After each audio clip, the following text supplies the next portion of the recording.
Welcome to சித்திமா kitchen. வாங்க இன்றைக்கி நம்ம வீட்டு ஸ்டைலில் ஒரு நூல்கோல் குருமா வாக்கலாம். நான் ஒரு 1/4 கிலோ நூல்கோல் கட் பண்ணி வச்சுருக்கேன் பொடியாக. 2 பெரிய வெங்காயம் கட் பண்ணி வச்சுருக்கிறேன். பாக்கியெல்லாம் நான் போடுறதுல பார்க்கலாம்.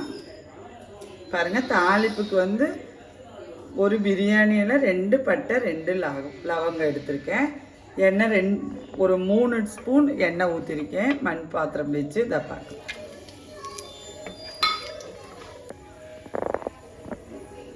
பாருங்கள், பொரிஞ்சிருச்சு. இந்த குருமா வைக்கலாம், குழம்பு வைக்கலாம், சப்ஜி செய்யலாம். இதில் நிறைய விதமாக செய்யலாங்க. இது ஒரு குருமா, நம்ம வீட்டில் வைக்கிற குருமா நல்லாயிருக்கும். சுகர் பேஷண்ட்டுகளுக்கெல்லாம் ரொம்ப நல்லா. இது இட்லி, தோசை, சப்பாத்தியோடையெல்லாம் நல்லா மேட்ச் ஆகுங்க. இதில் ரைஸோடய மேட்ச் ஆகும் நம்மளுக்கு. அதுவும் குழம்பு நல்லா இதில் ரைஸோடய மேட்ச் ஆகிற மாதிரியும் குழம்பு வைக்கலாங்க. பாருங்கள், கருவேப்பிலை போட்டுருவேன்.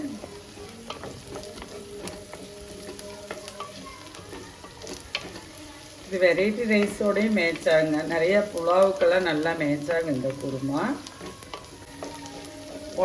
ஒயிட் ரைஸ் கூடயும் நல்லா வறுத்தரைச்சி இதில் குழம்பு வைப்பாங்க, அதுவும் நல்லாயிருக்கும். இதில் ஒரு மெமரிஸ் என்னென்னா, நாங்களாம் சின்ன பிள்ளையாக இருக்கும்போது பிரியாணிக்கு வந்து இந்த நூல்கோல் எல்லாம் பிரியாணி செய்ய மாட்டாங்க. வெஜ்ஜு பிரியாணியில் கண்டிப்பாக இந்த நூல்கோல் இருக்கும். பாருங்கள், இந்த டைம் வந்து நான் 2 தக்காளி கட் பண்ணி வச்சுருக்கேன், அதுவும் போட்டிருக்கேன். பொடியாக கட் பண்ணியிருக்கிறேன்.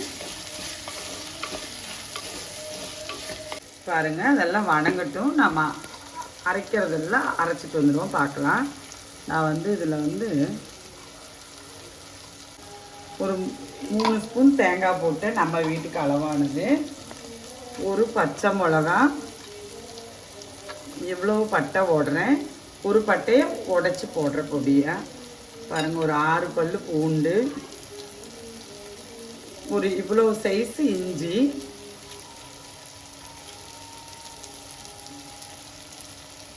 நாலு கிராம்பு போட்டிருக்கிறேன். 5 முந்திரி பருப்பு போட்டிருக்கேன். இது வந்து உங்களுக்கு முந்திரி பருப்பு வேண்டான்னா நீங்கள் பொட்டுக்கடலை 1 ஸ்பூன் வச்சுக்கலாம்.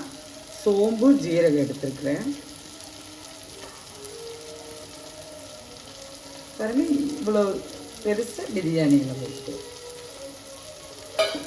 இதெல்லாம் அரைச்சிட்டு வந்துடுவோம்.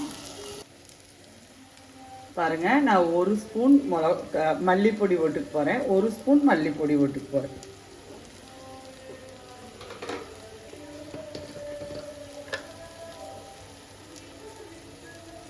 நம்ம வீட்டு காரத்துக்கு தகுந்த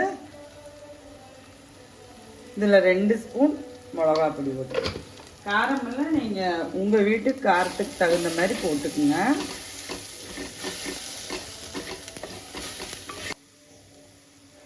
பாருங்கள், நான் இதில் இவ்வளவு மஞ்சள் பொடி போட்டு போகிறேன்.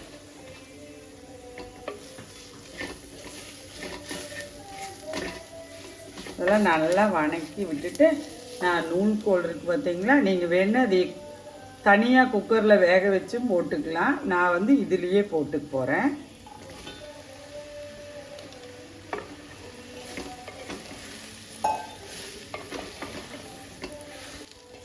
பாருங்க, நல்லா நான் வேக வச்சுக்க போகிறேன்.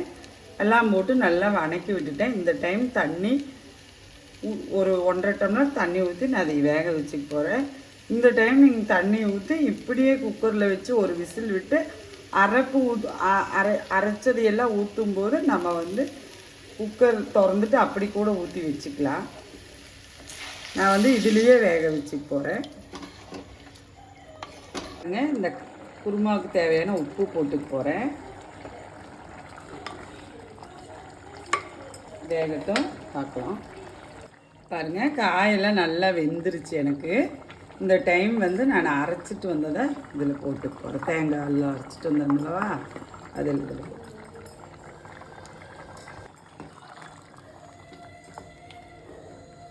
திக்னஸ் எல்லாம் அவங்கவுங்க விருப்ப பிரகாரம் வச்சுக்குங்க.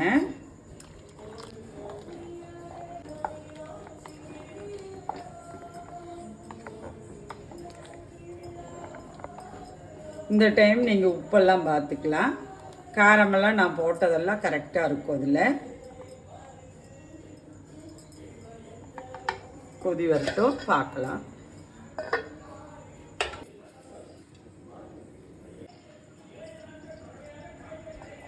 பாருங்கள், குருமா ரெடி ஆயிடுச்சு. சப்பாத்திக்கு வெரைட்டி ரைஸ் உடையில் நல்லா இந்த புலாவெல்லாம் இருக்குது பார்த்தீங்களா, அதுக்கெல்லாம் நல்லா மேட்ச் ஆகும் இந்த குருமா. உடம்புக்கு நல்ல ஹெல்த்தியான ஒரு காயாக்குங்க அது நூல்கோல். பாருங்க, நான் இப்போ அடுப்பை ஆஃப் பண்ணிடுறேன். சப்பாத்தி கூட இடியாப்பம் ஆப்பம் புலாவு கூடையெல்லாம் நல்லா மேட்ச் ஆகுங்க. இதில் நிறைய விதமாக செய்யலாம் இந்த காயில். இப்போ நான் ஒரு குருமா தான் செஞ்சுருக்கேன். வாங்க நம்ம வீட்டில் சாப்பிட்லாம். நன்றி, வணக்கம்.